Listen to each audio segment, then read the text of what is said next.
पूर्व सीएम रमन सिंह ने मुख्यमंत्री भूपेश बघेल पर निशाना साधा है। रमन सिंह ने ट्वीट कर कहा कि चुनाव से पहले मुख्यमंत्री के पास जिरम के सबूत थे, रोजगार का ब्लूप्रिंट था, शराबबंदी की योजना थी, लेकिन जब से सरकार में आए तब से कुछ भी नहीं है। उन्होंने कहा कि चुनाव से पहले मुख्यमंत्री के पास रोजगार भत्ते के लिए पैसे थे, किसानों को 25 रुपए समर्थन मूल्य देने के लिए पैसे थे, लेकिन सरकार में आने के बाद अब इनमें से किसी के लिए पैसे नहीं है। रमन सिंह ने सीएम के 2018 के एक ट्वीट पर रिप्लाई करते हुए लिखा है। जवाब में खाद्य मंत्री अमरजीत भगत ने कहा कि रमन सिंह ने बोलने वाले नेताओं को साइड कर दिया और खुद माइक पकड़ लिए हैं।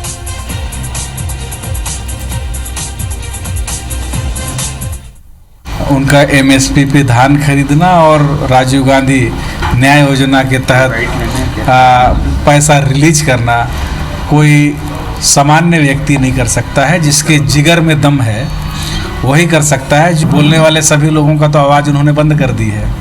अब खुद को ही माइक संभालना पड़ेगा, चाहे वो राम विचार नेताम जी हों, चाहे वो ब्रिजमोहन अग्रवाल जी हों, चाहे और भी जो नेता बोल रहे थे उन लोगों को तो साइड में लगा दिया है, तो अब खुद को बोलना ही पड़ेगा।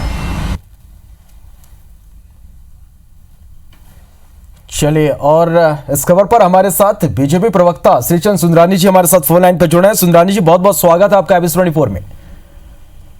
सुंदरानी जी, जिस तरह से पूर्व सीएम रमन सिंह ने ट्वीट किया है और एक नहीं कई सवाल सीएम से उन्होंने किए हैं, क्या कुछ कहना चाहेंगे आप इस पर?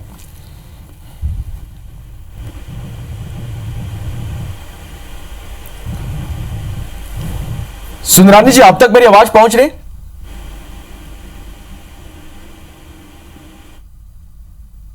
चलिए, कोशिश करेंगे एक बार फिर से संपर्क करने की। तो पूर्व सीएम रमन सिंह ने मुख्यमंत्री भूपेश बघेल पर निशाना साधा है। रमन सिंह ने एक ट्वीट किया है जिसमें उन्होंने कहा कि चुनाव से पहले मुख्यमंत्री के पास जिरम के सबूत थे, रोजगार का ब्लूप्रिंट था, शराबबंदी के लिए योजनाएं थी, लेकिन जब से सरकार में आए तब से कुछ भी नहीं है।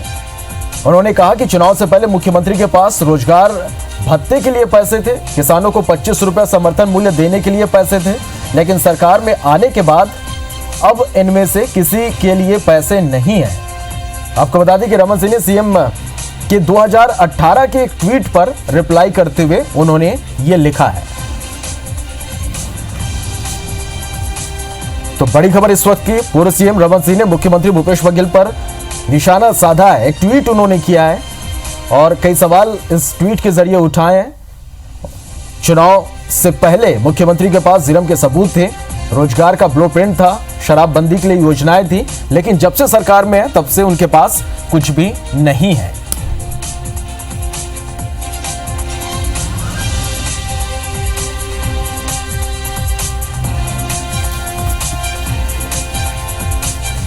तो लगातार इस खबर पर हम बने हुए हैं। दरअसल पूर्व सीएम रमन सिंह ने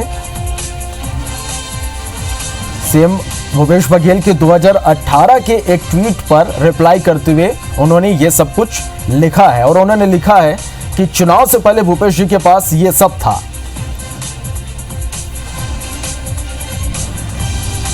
चलिए, और हमारे साथ बीजेपी प्रवक्ता श्रीचंद सुंदरानी जी फोन लाइन पर जुड़े हैं। सुंदरानी जी, स्वागत है आपका एबीसी 24 में। जी धन्यवाद भाई साहब।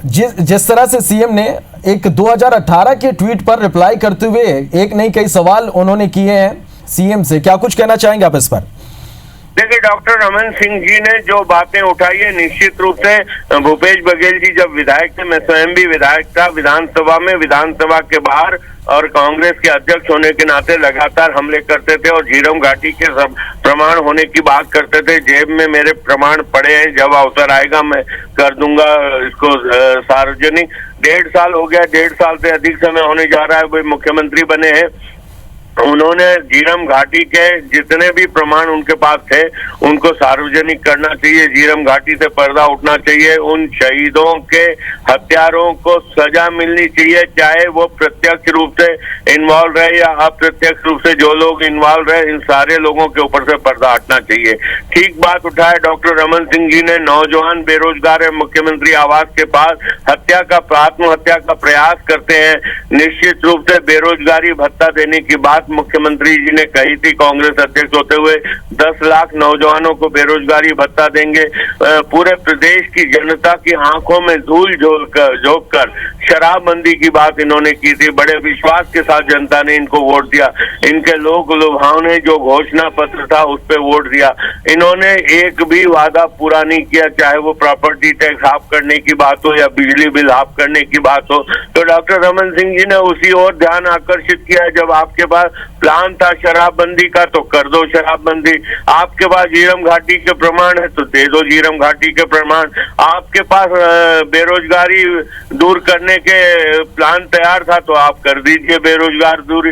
अब नहीं करेंगे तो कब करेंगे, जब आप मुख्यमंत्री हैं और 1.5 साल से अधिक समय आपके कार्यकाल का निकल गया है। अब अमरजीत भगत मैं उनका बड़ा सम्मान करता हूँ, मेरे छोटे भाई जैसे हैं। वो जिस प्रकार की भाषा का उपयोग कर रहे हैं, डॉक्टर रमन सिंह जी ने लोगों की आवाज बंद कर दी। उनके पास कोई बोलने वाला नहीं है। भारतीय जनता पार्टी के पास बोलने वालों की लंबी श्रृंखला है। आदरणीय बृजमोहन जी और आदरणीय रामविचार नेताम जी भी लगातार बोलते हैं और हमारे जैसे छोटे कार्यकर्ताओं की इतनी बड़ी फौज है। सभी को बोलने का मौका यहाँ पर दिया जाता है। हमारे साथ शैलेश नितिन त्रिवेदी जी भी फोन लाइन पर इस वक्त जुड़ गए। शैलेश जी, बहुत बहुत स्वागत है आपका एबीसी 24 में। जी धन्यवाद। शैलेश जी, जिस तरह से पूर्व सीएम रमन सिंह ने एक ट्वीट किया और उन्होंने 2018 के एक ट्वीट पर रीट्वीट किया है, कई सवाल उन्होंने उठाए, क्या कुछ कहना चाहेंगे आप इस पर? देखिए, मोदी जी ने कहा था 15 लाख सबके खातों में आएंगे, पेट्रोल डीजल सस्ता होगा, 2 करोड़ रोजगार के अवसर हर साल मिलेंगे और अच्छे दिन आएंगे। कुछ भी नहीं हुआ। रमन सिंह जी ने कहा था 2100 रुपए धान का समर्थन मूल्य देंगे, 300 रुपए बोनस 5 साल तक देंगे, हर आदिवासी परिवार से एक व्यक्ति को नौकरी देंगे, शराबबंदी करेंगे। रमन सिंह जी ने यह भी कहा था कि हर आदिवासी परिवार को 10 लीटर दूध देने वाली जर्सी गाय देंगे, 5 हार्स पावर पंपों की मुफ्त बिजली देंगे। कुछ भी नहीं हुआ।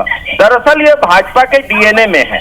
कांग्रेस की सरकार ने विगत 1.5 साल में किसानों की कर्ज माफी की है, धान का 2500 रुपए धान का दाम दिया है, बिजली बिल हाफ किया है, लोहांडी गुड़ा की जमीन आदिवासियों को, बस्तर के रहने वालों को वापस दी गई है, लघु वनोपज का बहुत अच्छा प्राइस दिया जा रहा है, किसानों को, मजदूरों को लगातार काम मिल रहा है और हमारे पास 3.5 साल हैं। हमने जिन वादों को लेकर चुनाव लड़ा था उन सारे वादों को हम पूरा करेंगे। 36 में से 22 वादे हम पूरे कर चुके हैं, शेष वादे भी पूरा करेंगे और उससे ज्यादा करके दिखाएंगे। जिस रमन सिंह जी चलिए, तो एक तरफ वादे पूरे नहीं करने के आरोप, तो दूसरी ओर अब कांग्रेस का यह कहना है कि सारे वादे पूरे करेंगे। आप दोनों का बहुत बहुत शुक्रिया हमारे साथ जुड़ने के और इस तमाम बातचीत के लिए।